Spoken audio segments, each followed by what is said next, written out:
Hi guys, in this video we're going to take a look at a couple of features in the upcoming version of Darktable.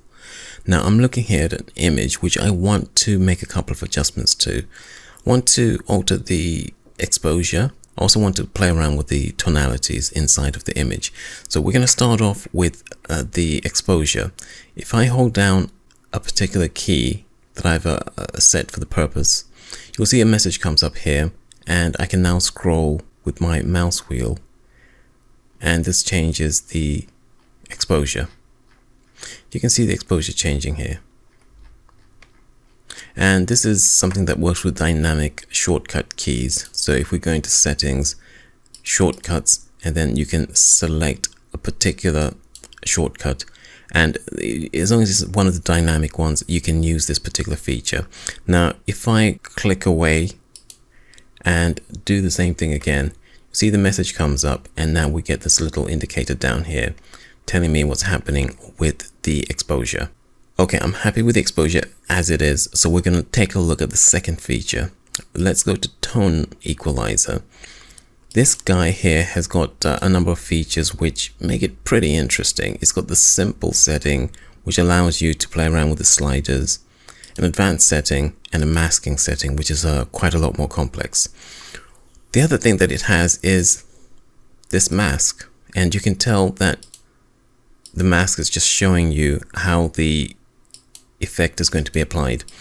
Now, with this particular one, there's another feature, which is that as you move your cursor around, it gives you different readings, and these readings indicate where the changes are going to take place, or the values that are going to be affected.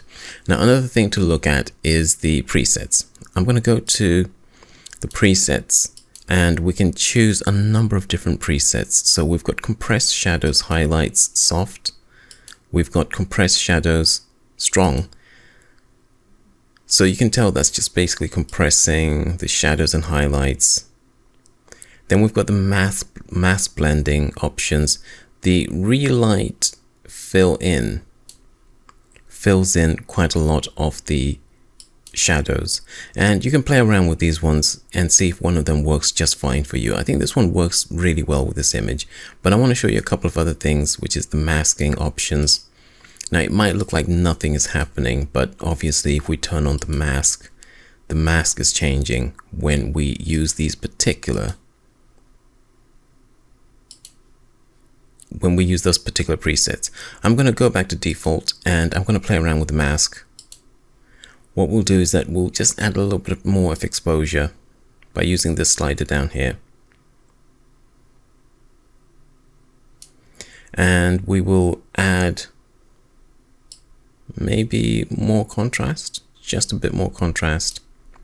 And then we're going to smooth things out just a bit more.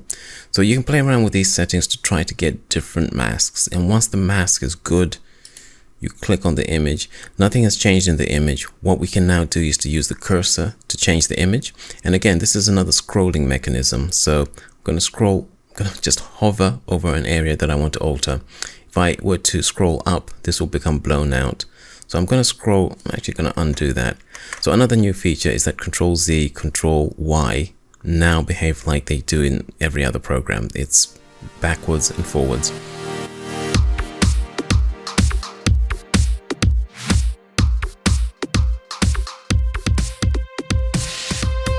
And what we'll do, we'll go to advanced and see what things look like here.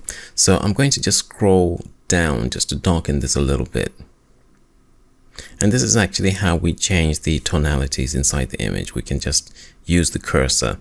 So let me just hold down Control or Command, and it just makes a more subtle change when you hold down Control or Command. And if I go here, maybe just brighten this area, and I can go here, and if I scroll down, that will just darken the area.